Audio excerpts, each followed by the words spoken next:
এই সেই মহান পথপ্রদর্শক যে কিয়ামতের পূর্বে জুলুম দূর করে ইনসাফ প্রতিষ্ঠা করবে পুরো বিশ্বে। হযরত দাজ্জাল মুক্ত হয়ে গেছে। সমুদ্রের মাঝখানে এক রহস্যময় দ্বীপ, আর সেখানে শিকলে বন্দী এক ভয়ঙ্কর ব্যক্তি যে অপেক্ষা করছিল। রাসূলুল্লাহ সাল্লাল্লাহু আলাইহি ওয়াসাল্লাম বলেছেন, তার ফিতনা হবে দুনিয়ার সবচেয়ে বড় পরীক্ষা। আর হঠাৎ তার শিকল ভেঙে গেল, ফিতনার বাদশা মুক্ত হয়ে গেল।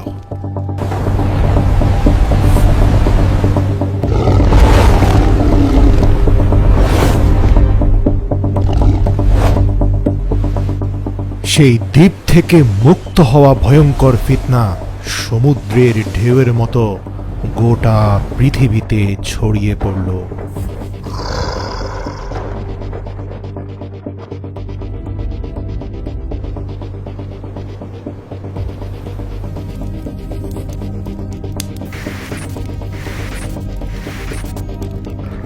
আর যখন দাজ্জাল বের হয়ে আসবে, তখন দুনিয়া বিশৃঙ্খলায় ডুবে যাবে। যুদ্ধ, হত্যা আর ফিতনা সবখানে ছড়িয়ে পড়বে। আমি তোমাদের রব, আমার হাতেই আছে জান্নাত আর জাহান্নাম। তোমরা যা দেখতে চাইবে আমি এখনই তোমাদের তা দেখাতে পারি। তারপর সে নিজেই নিজেকে রব বলে ঘোষণা করল।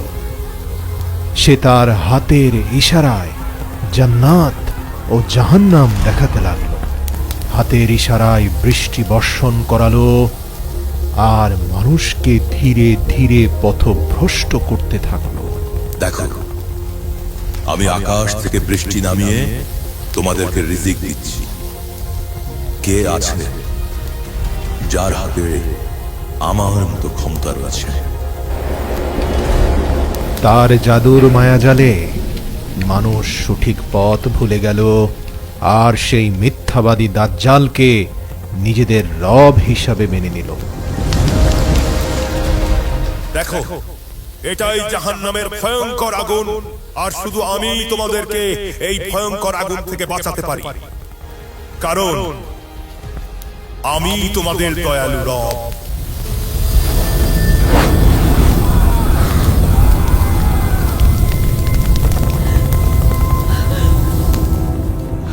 ফিতনার আগুন এতটাই প্রবল ছিল যে হাজার হাজার মানুষ তার মিথ্যা প্রতিশ্রুতির উপর ঈমান নিয়ে এলো। দেখো, এটাই জান্নাতের সুন্দর বাগান, যেখানে নদীগুলো প্রবাহিত হচ্ছে, যা শুধু আমার আনুগত্যকারীদের জন্য।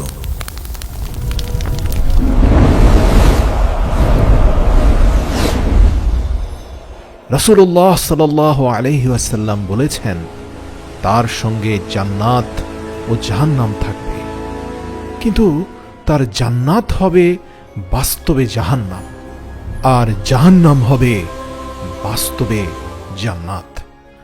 আমাদের রব দাজ্জাল, আমাদের রব দাজ্জাল, আমাদের রব দাজ্জাল, আমাদের রব দাজ্জাল, আমাদের রব দাজ্জাল, আমাদের রব দাজ্জাল, আমাদের রব দাজ্জাল। সারা পৃথিবী জুড়ে প্রশ্ন উঠতে শুরু করেছে, যদি এই ব্যক্তি সত্যিই দাজ্জাল হয়, তাহলে কি সেই মুহূর্ত এখন খুব কাছে, যার কথা নবী করিম সাল্লাল্লাহু আলাইহি ওয়াসাল্লাম বলেছেন? তবে কি ঈসা ইবনে মরিয়ম আলাইহিস সালামও খুব দ্রুতই দুনিয়াতে আগমন করতে যাচ্ছেন?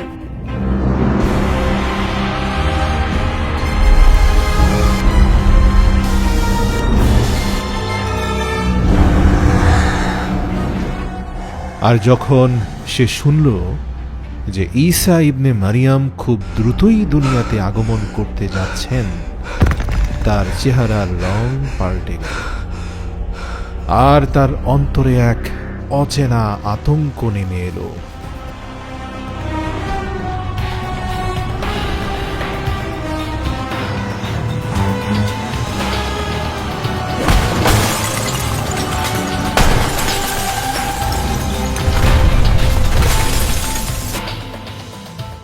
হযরত ঈসা আগমনের সংবাদ শুনে ভয় পেয়েছিস?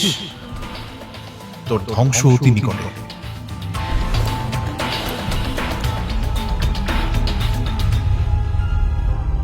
তুই কি ভেবেছিস ঈশা আসলে আমি থেমে যাব? আমি তো এমন একটা শক্তি যে মানুষের ঈমান পুরোপুরি ধ্বংস করে দিতে পারি। প্রস্তুত হয়ে যান, ফিতনায়ে দাজ্জালের পরীক্ষা শুরু হয়ে গেছে।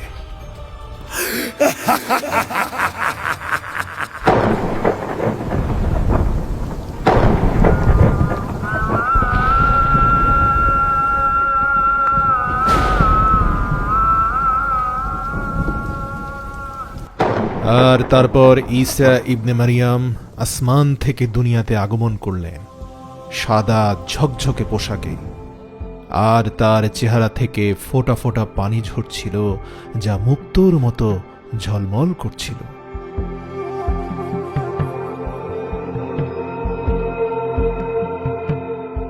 হে হযরত, আপনার আগমনে জুলুমের শাসনের অবসান হবে আর মানুষ সত্য ও শান্তির পথ খুঁজে পাবে। যিনি মানুষকে হকের পথে নিয়ে যাবেন তিনি তো আপনি, হে ইমাম মাহদী। চলুন আমরা নামাজ আদায় করি। আলহামদুলিল্লাহি রাব্বিল আলামিন। হে আল্লাহ, তুমি রহমান, তুমি রহিম। মানব জাতির উপর তোমার নূর নাজিল করো, জুলুমের শাসনের অবসান ঘটাও, হক ও সত্যকে প্রতিষ্ঠিত করো। হিদায়াত ও ধৈর্যের নূর আমাদের অন্তরে ঢেলে দাও। ফিতনা ও মিথ্যাকে দূর করো আর দুনিয়াতে শান্তি ও ইনসাফ প্রতিষ্ঠিত করো। আর তারপর সবচেয়ে বড় যুদ্ধের সময় এসে গেল। ঈসা ইবনে মারিয়াম ও দাজ্জাল একই ময়দানে মুখোমুখি দাঁড়িয়ে আছে।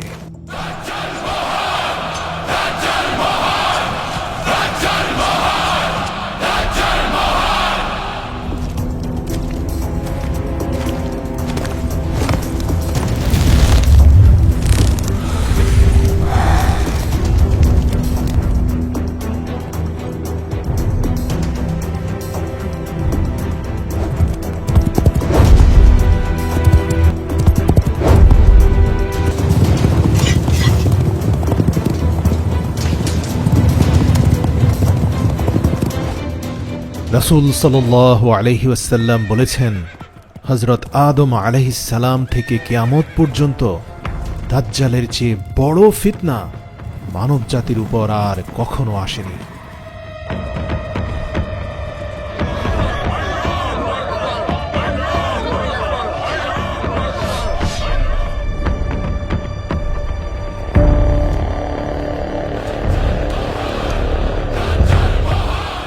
এগিয়ে চলো, রাজত্ব প্রতিষ্ঠা করো।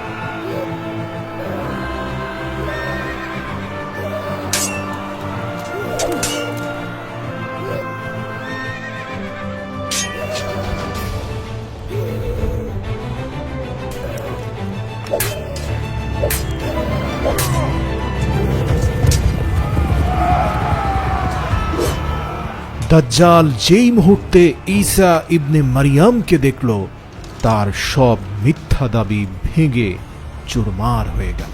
সে যুদ্ধের মাঝখানে ময়দান থেকে পালিয়ে যেতে লাগলো। আর যখন ঈসা ইবনে মারিয়াম তার কাছে পৌঁছালেন, সে পানিতে লবণ গলে যাওয়ার মতো গলে যেতে লাগলো। আর অবশেষে বাবে লুতে তার শেষ পরিণতি ঘটল। হ্যাঁ হযরত, আমি আমার ভুলের জন্য ক্ষমা চাই। এখন থেকে আমি শুধু আল্লাহর পথেই থাকব। হে হযরত, আমাকে ক্ষমা করে দিন। তোমাদের রব একজনই, তিনি ছাড়া আর কোনো উপাস্য নেই।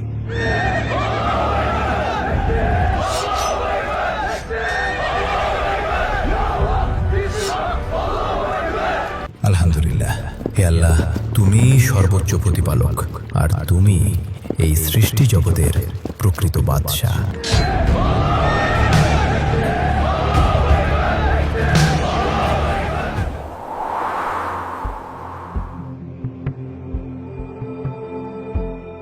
এক ফেরেশতা ঈসা ইবনে মারিয়ামকে সংবাদ দিল, হে ঈসা ইবনে মরিয়ম, আল্লাহর পক্ষ থেকে এক বার্তা এসেছে, আর একটি নতুন ফিতনা আত্মপ্রকাশ করতে চলেছে। ইয়াজুজ ও মাজুজের প্রাচীর ভাঙতে চলেছে। তারা পৃথিবীতে ছড়িয়ে পড়বে, তাদের তুফান সব কিছু গ্রাস করে নেবে। হে মানুষ, সতর্ক হও, আল্লাহর বার্তা এসে গেছে। যে জাতির কথা তোমরা এতদিন ধরে শুনে এসেছো, ইয়াজুজ ও মাজুজ, তারা এখন বন্দী দশা থেকে মুক্ত হয়ে গেছে, আর তারা মানব জাতির সামনে নিয়ে আসছে এক নতুন ভয়াবহ পরীক্ষা। ভয় পেয়ে পালিয়ে যেও না, ঈমানকে বুকে ধারণ করে সামনে এগিয়ে চলো। পাহাড়গুলোই হবে তোমাদের জন্য আল্লাহর আশ্রয়। সবাই একসঙ্গে পাহাড়ের দিকে জড়ো হয়ে যাও।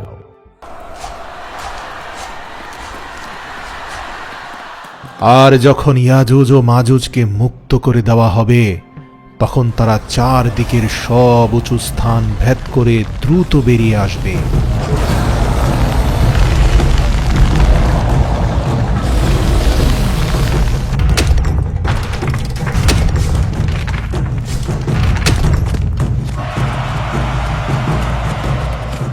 আর যখন সেই প্রাচীর ভেঙে পড়ল, ইয়াজুজ ও মাজুজ পাহাড় পর্বত থেকে নেমে এসে ঢেউয়ের মতো সারা দুনিয়াকে আচ্ছন্ন করে ফেলল। সব মানুষ দূর পাহাড়ে সমবেত হল বাইতুল মুকাদ্দাসের কাছাকাছি, আল্লাহর আশ্রয়ের ছায়াতলে।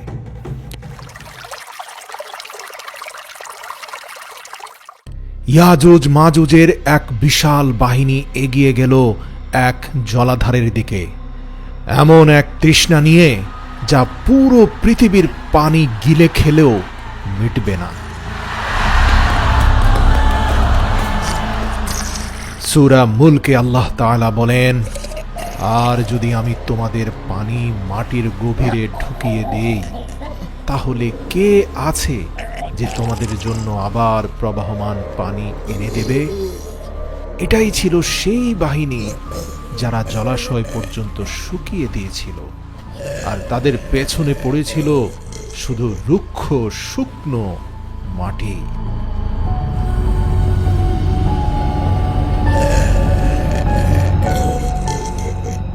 পাহাড়ের দিকে পালিয়ে কি তোমরা রক্ষা পাবে?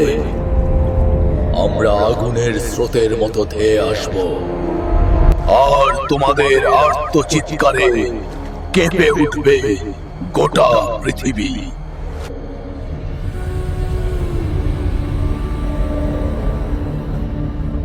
হযরত, রক্ত পিপাসু ইয়াজুজ ও মাজুজের বাহিনী, তাদের হুঙ্কার, তাদের জুলুম চারদিকে প্রতিধ্বনিত হচ্ছে।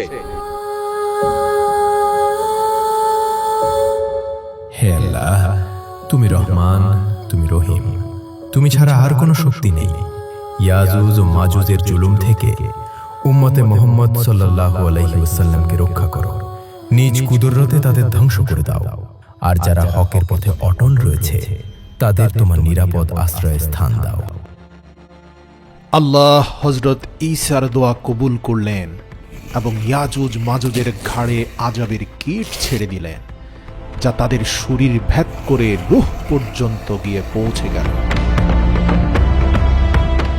আর চোখের পলকে ইয়াজুজ ও মাজুজ সম্পূর্ণভাবে ধ্বংস হয়ে গেল।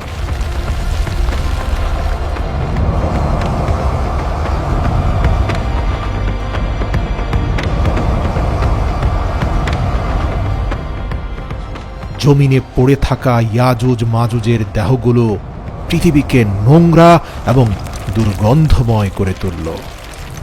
এরপর আল্লাহ এক রহমতের প্রবল বৃষ্টি পাঠালেন, যা তাদের সব দুর্গন্ধ ক্ষতচিহ্ন মুছে দিয়ে দেহগুলোকে সমুদ্রের গভীরে ভাসিয়ে নিয়ে গেল।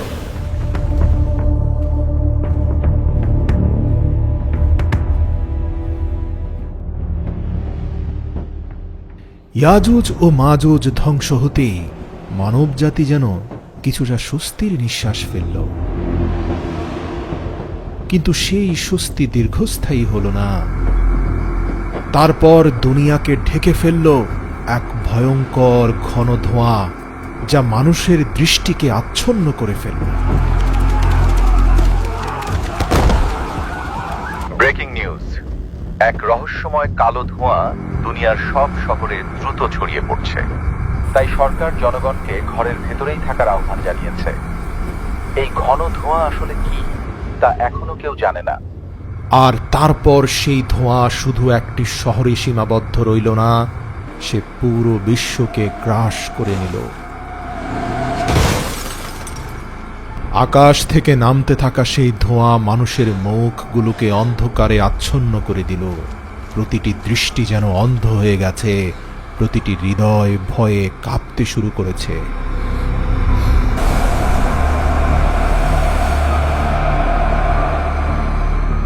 ঘন ধোঁয়ায় আচ্ছন্ন পুরো দুনিয়া। এটাই কি তবে কিয়ামতের সূচনা? আকাশ থেকে নেমে আসা সেই ধোঁয়া পৃথিবীকে গিলে খাচ্ছে। প্রতিটি নিঃশ্বাসে মিশে যাচ্ছে বিষ। কিন্তু না, এ তো কেবল শুরু। হায় আল্লাহ, এই সবই আমাদের কর্মের পরিণতি।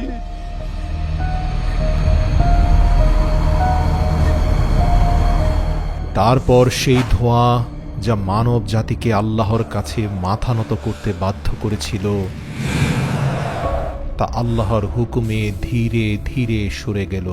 কিন্তু দুনিয়া মুখোমুখি হলো আরও এক ভয়ঙ্কর পরীক্ষার সামনে।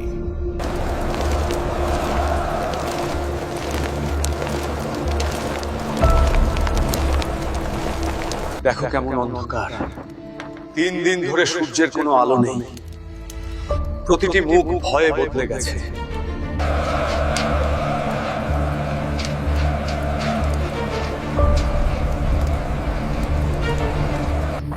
হে আল্লাহ, তুমি আমাদের এই অন্ধকার আর জুলুম থেকে রক্ষা করো।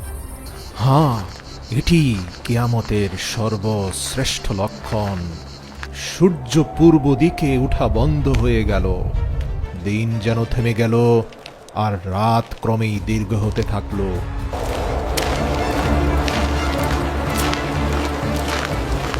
আর তারপর একদিন সূর্য পশ্চিম দিক থেকে উদিত হল, মানব জাতির জন্য শেষ নিদর্শন হয়ে।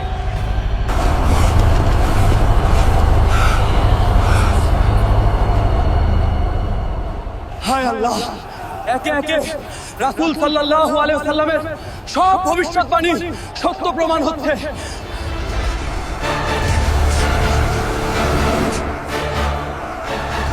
হে আল্লাহ, আমাদেরকে এবারের মতো ক্ষমা করে দিন।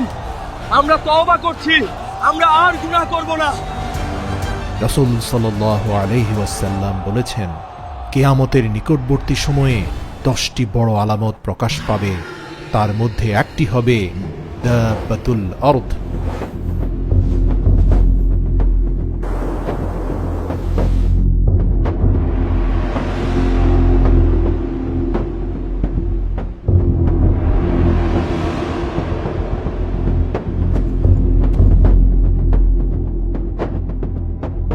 মানুষ কিছু বুঝে ওঠার আগেই তওবার দরজা বন্ধ হয়ে গেল।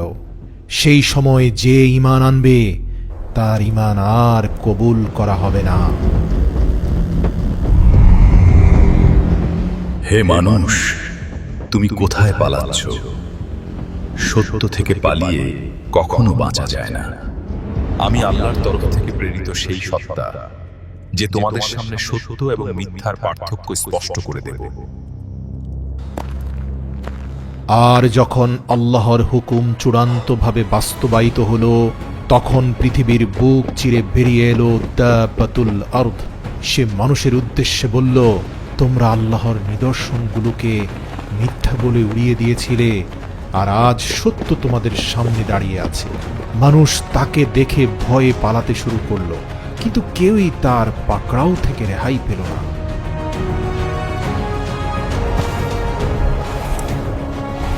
মানুষের চেহারার রঙই তাদের শেষ ঠিকানা নির্ধারণ করবে।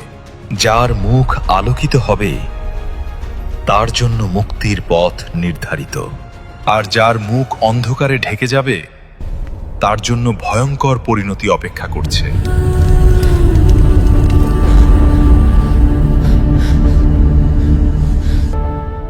এবার তোমার পালা। লোকেরা ভয়ে নিজেদের দুই হাত তুলে ক্ষমা ও পরিত্রাণের আশায় কাঁদতে শুরু করল, কিন্তু তওবার দরজা পশ্চিম আকাশে সূর্য উদিত হওয়ার সাথে সাথেই বন্ধ হয়ে গেছে।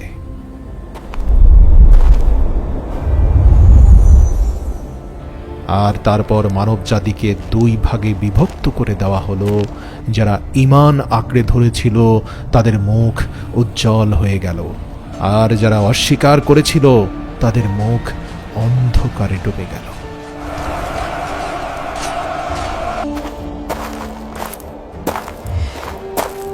আর যখন দাব্বাতুল আরদ তার দায়িত্ব শেষ করল, তখন আল্লাহর হুকুমে সে আবার মাটির ভেতর তলিয়ে গেল। তার কাজ ছিল ফয়সালা করা, আর সেই ফয়সালা হয়ে গেছে।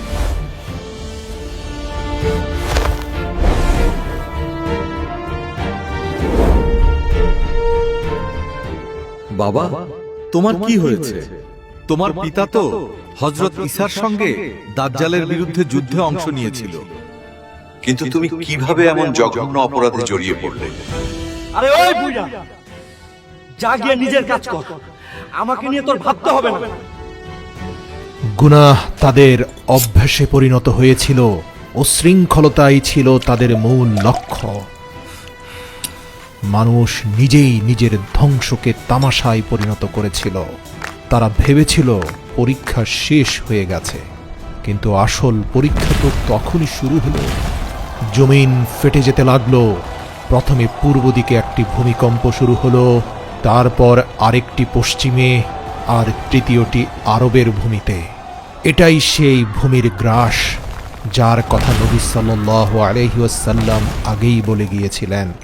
এখন পর্যন্ত প্রায় 3টি স্থানে ভূমিতে বড় গর্ত হওয়ার ঘটনা ঘটেছে। কিয়ামত খুব সন্নিকটে। আর তারপর ইয়েমেনের ভূমি থেকে জ্বলে উঠল এক ভয়াল আগুন। এই আগুন আমাদেরকে তার নিজের দিকে ডাকছে। আমরা চললে সেও আমাদের সাথে চলে, আর আমরা থেমে গেলে সেও থেমে যায়। এমন আগুন যা মানুষকে তাড়াতে তাড়াতে একই গন্তব্যে জড়ো করতে লাগলো। কোনো রক্ষা নেই, কোথাও আশ্রয় নেই, শুধু আত্মার পরীক্ষা। আর এক নিঃশ্বাসেই সবকিছু বদলে গেল।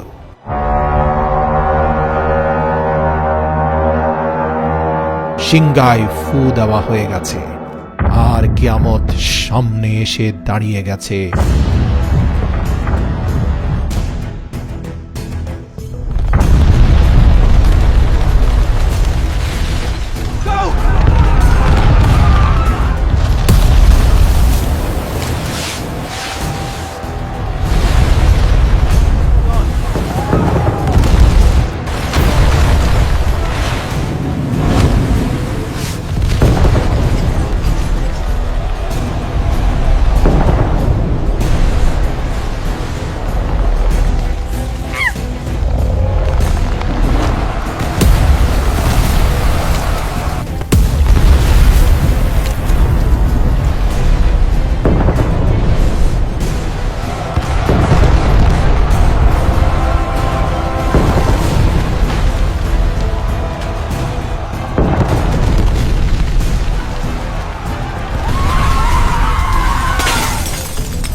সূরা জুমারের ৬৭ নম্বর আয়াতে আল্লাহ বলেন, তারা আল্লাহকে তার প্রাপ্য মর্যাদা দেয়নি, অথচ কিয়ামতের দিন সমগ্র পৃথিবী থাকবে তার মুঠোয়, আর আসমান সমূহ ভাঁজ করা থাকবে তার ডান হাতে। তিনি পবিত্র ও মহান। আর তারা যে শিরক করে, তিনি এই সকল পাপাচারের অনেক ঊর্ধ্বে। এছাড়াও আল্লাহ তাআলা সূরা আল মুমিনুনের ১০১ নম্বর আয়াতে বলেন, অতঃপর যখন সিংগায় ফু দেওয়া হবে, তখন কারো সঙ্গে কারো আর কোনো সম্পর্ক থাকবে না, কেউ কারো খোঁজও নেবে না। সেদিন যাদের পাল্লা ভারী হবে তারাই হবে সফল কাম, আর যাদের পাল্লা হালকা হবে তারাই সেই মানুষ যারা নিজেরাই নিজেদের আত্মাকে ক্ষতিগ্রস্ত করেছে। তারা চিরকাল জাহান্নামে অবস্থান করবে। সূরা আল মুমিনুন আয়াত ১০১। প্রিয় দর্শক, আমি যদি আপনাকে বলি আপনার জীবনে দাজ্জাল ঢুকে পড়েছে, ইয়াজুজ মাজুজ আপনার অন্তরকে ধীরে ধীরে গ্রাস করে নিচ্ছে, হয়তো অবাক হয়ে বলবেন, দাজ্জাল তো এখনো আসেনি, ইয়াজুজ মাজুজও তো এখনো বের হয়নি। যদি সত্যি এমনটা আপনি মনে করেন, তাহলে আপনি এক মহা বিপদের সাগরে ডুবে আছেন। এই প্রশ্নগুলোর উত্তর ভিডিওতে নেই, এই উত্তর আছে এই বইটায়। ফিতনার যুগে একজন মুমিন, দাজ্জাল থেকে আত্মশুদ্ধি। আমি জানি ব্যস্ততার কারণে অত্যাধিক গুরুত্বপূর্ণ হওয়ার পরেও অনেকেই বই পড়তে পারে না, তাই এই বইটা আমরা অডিও ভার্সন এবং ভিডিও ভার্সনও তৈরি করেছি, যাতে ইউনিভার্সিটি বা অফিসে আসা যাওয়ার পথে আপনি কানে হেডফোন লাগিয়ে বইটা শুনতে পারেন অথবা ভিজুয়াল বইটা উপভোগ করতে পারেন। বইটির অডিও, ভিডিও এবং পিডিএফ 3টি ফরম্যাটের মূল্য মাত্র 299 টাকা। কিন্তু এই ভিডিওটি যারা শেষ পর্যন্ত দেখেছেন, তারা চাইলে স্ক্রিনে থাকা কুপন কোড ব্যবহার করে 33% ছাড়ে বইটি 199 টাকায় ক্রয় করতে পারেন, এবং এই অফারটি প্রথম 400 জন ব্যক্তির ক্ষেত্রেই প্রযোজ্য হবে। এটি শুধুমাত্র একটি বই নয়, এটি ফিতনা থেকে বেঁচে থাকার একটা বৈজ্ঞানিক গাইডলাইন।